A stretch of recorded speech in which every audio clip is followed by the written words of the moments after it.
తెలంగాణలో రుణమాఫీ రాజకీయ పార్టీల మధ్య మంటలు రాజేస్తోంది. కాంగ్రెస్ బీఆర్ఎస్ మధ్య మాటల యుద్ధం పుట్టిస్తోంది. కేటీఆర్ సీఎం రేవంత్ రెడ్డి మధ్య మాటలు తూటాలే పేరుతున్నాయి. రేవంత్ రెడ్డి నీకు దమ్ముంటే సెక్యూరిటీ లేకుండా ఒళ్ళలోకి పోదామంటూ హాట్ కామెంట్స్ చేస్తారు కేటీఆర్. కాంగ్రెస్ వాళ్ళు ఒళ్ళలోకి వస్తే తరిమి కొట్టాలనే ఆలోచనలో ప్రజలున్నారని కేటీఆర్ అన్నారు. ఊళ్ళల్లోకి రా, సెక్యూరిటీ లేకుండా రా, పోలీస్ బలగాలను అడ్డం పెట్టుకొని కాదు, బ్యాంక్ అధికారులను అడ్డం పెట్టుకొని కాదు, వ్యవసాయ అధికారులను అడ్డం పెట్టుకొని కాదు, మేము కూడా వస్తాం, నువ్వు కూడా రా. ఏ ఊరికి పోతావు పోదాం. ఎక్కడ కూడా చారాన రుణమాఫీ కాలే, ఎక్కడ కూడా రుణమాఫీ అనేది పూర్తి కాలే.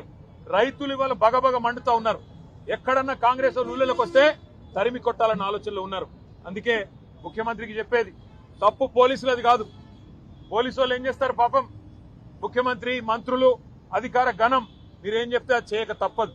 పోలీస్ తప్పు కాదు, తప్పు ముఖ్యమంత్రిది, పరిపాలించే సత్తాలని సన్నాసు రేవంత్ రెడ్డిది అనే మాట నేను విజ్ఞప్తి చేస్తా ఉన్నా. మగాడివైతే ఊళ్ళల్లోకి రా.